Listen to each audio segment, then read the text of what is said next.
Sejam todos muito bem-vindos. É uma imensa alegria tê-los aqui conosco, participando deste momento tão especial. Dando continuidade ao episódio anterior, vamos aprofundar um pouco mais nos eventos que marcaram a trajetória dos hebreus em sua busca pela liberdade. Moisés, com toda a sua sabedoria e firmeza, fez ver ao faraó que a proposta que lhe apresentava não era justa.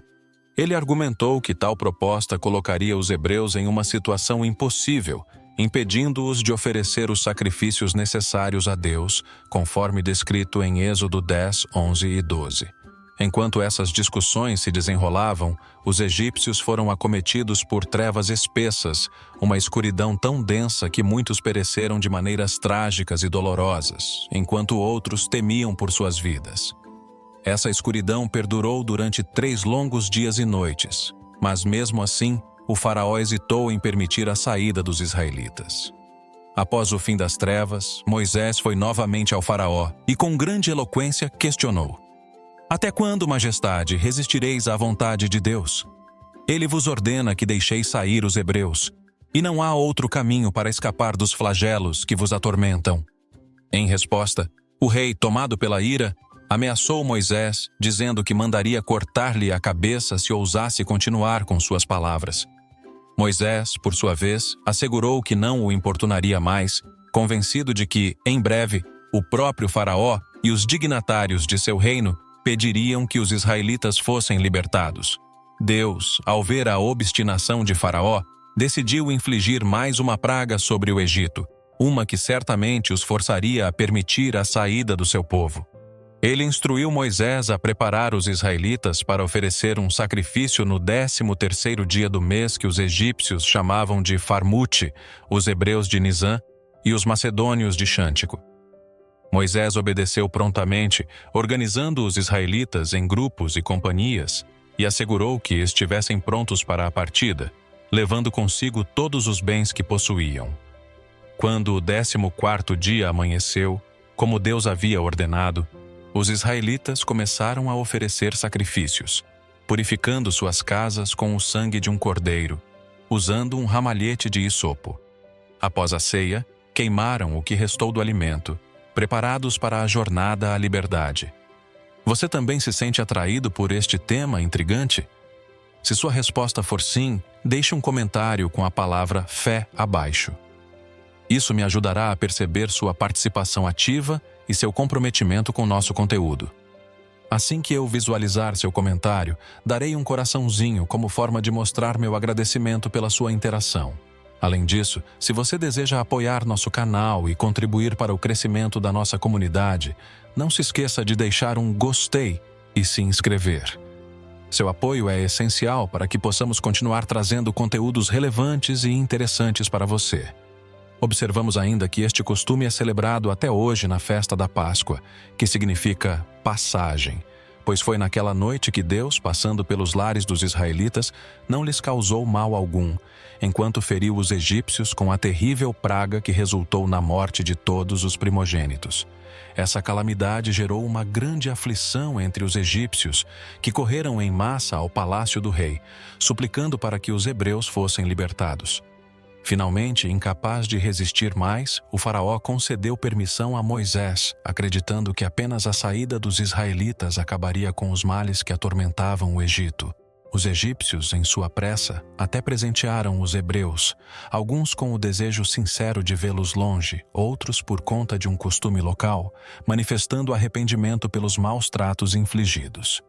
Assim, os israelitas partiram pela cidade de Leté, que na época estava deserta, um local que mais tarde seria devastado por Cambises, que fundaria outra cidade chamada Babilônia.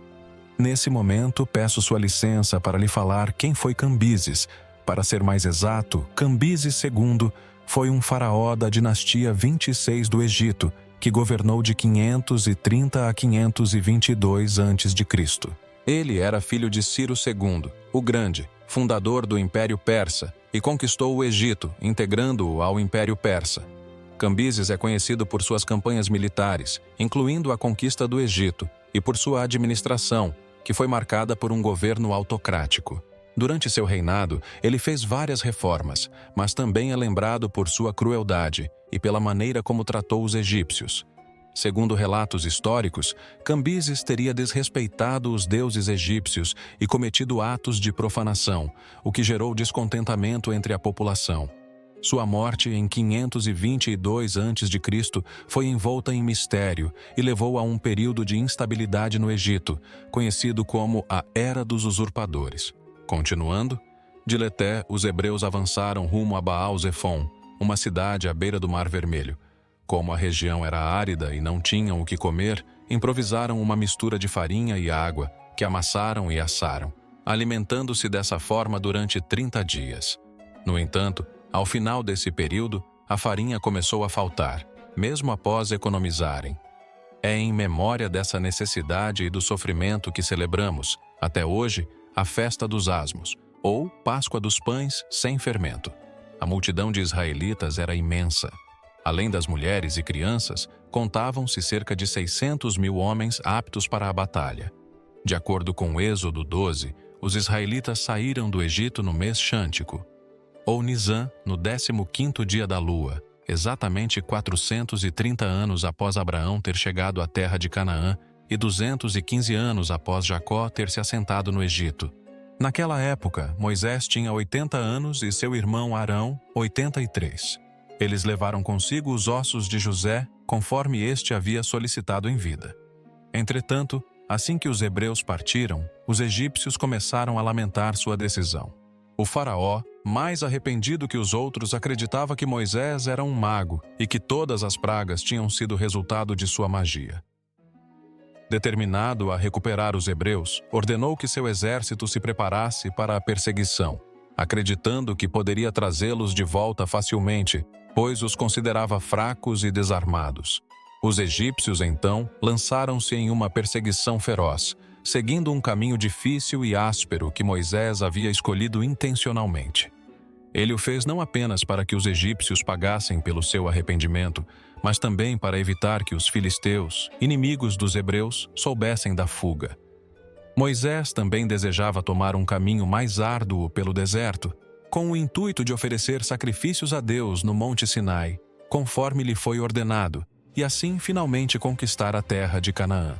Ao chegarem às margens do Mar Vermelho, os hebreus se viram cercados por todos os lados pelo exército egípcio, que contava com 600 carros de guerra, 50 mil cavaleiros e 200 mil soldados de infantaria bem armados.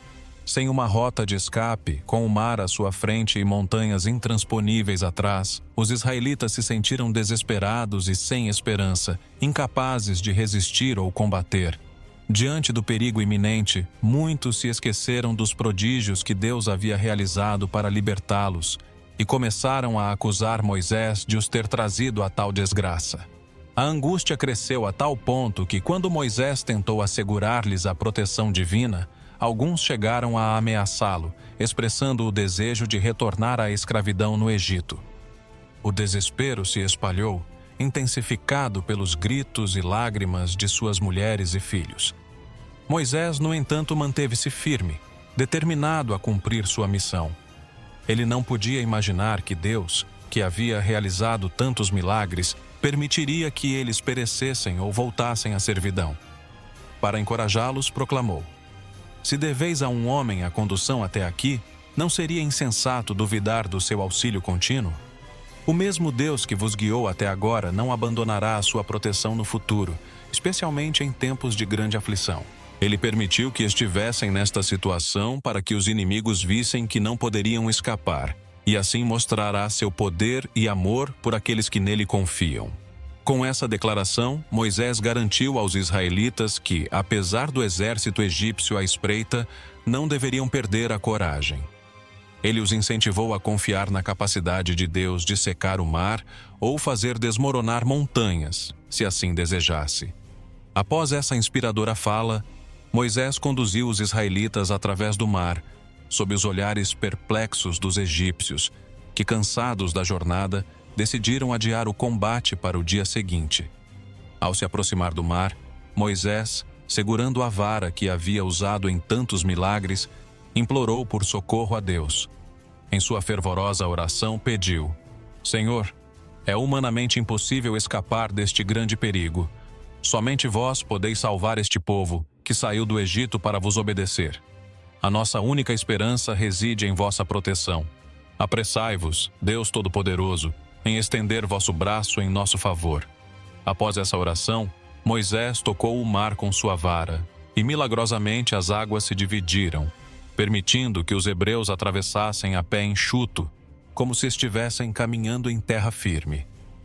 Ao testemunhar essa manifestação do auxílio divino, Moisés liderou os israelitas por aquele caminho extraordinário, agradecendo a Deus por sua intervenção milagrosa.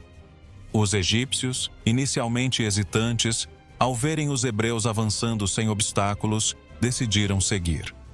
A cavalaria egípcia foi a primeira a entrar no caminho aberto, seguida por todo o restante do exército. No entanto, os israelitas conseguiram cruzar para o outro lado antes que os egípcios os alcançassem, levando os perseguidores a acreditar que também poderiam atravessar em segurança. Mas estavam enganados. O caminho havia sido preparado apenas para os israelitas. Assim que todos os egípcios estavam dentro do espaço aberto entre as águas, Deus fez com que as águas se reunissem novamente, sepultando-os sob suas ondas. Uma tempestade se ergueu, com ventos fortes e relâmpagos iluminando o céu, enquanto uma noite sombria cobria o mar. Nenhum dos egípcios sobreviveu para retornar ao Egito e relatar a calamidade. A alegria dos israelitas, ao se verem salvos e livres, foi indescritível. Eles passaram a noite agradecendo a Deus, e Moisés compôs um cântico de louvor, expressando gratidão por tão grande libertação. No dia seguinte a essa memorável jornada, os ventos e as ondas trouxeram as armas dos egípcios à praia onde os israelitas estavam acampados. Moisés interpretou isso como uma ação direta de Deus, que lhes estava proporcionando a oportunidade de se armar. Ele distribuiu as armas e, seguindo a ordem divina, levou os israelitas ao Monte Sinai, onde deveriam oferecer um sacrifício e presentes como sinal de gratidão pela milagrosa salvação que haviam recebido. Que essa narrativa nos inspire a refletir sobre a força da fé e a proteção divina em momentos de adversidade. E você que seguiu nosso conteúdo até aqui, meus mais sinceros agradecimentos. Se este vídeo enriqueceu o seu conhecimento e melhorou sua compreensão e encorajamento, compartilhe-o com alguém que precise ouvir. E não se esqueça de curtir, se inscrever e ativar o sininho para mais novidades e conteúdo. Mantenha-se fiel, permaneça vigilante e lembre-se, o plano de Deus está se desenrolando e seu reino não terá fim. Não perca o próximo episódio em Fios da Criação. E para encerrar, temos uma pergunta. Você também confiaria em Deus firmemente assim como Moisés confiou após tanta adversidade?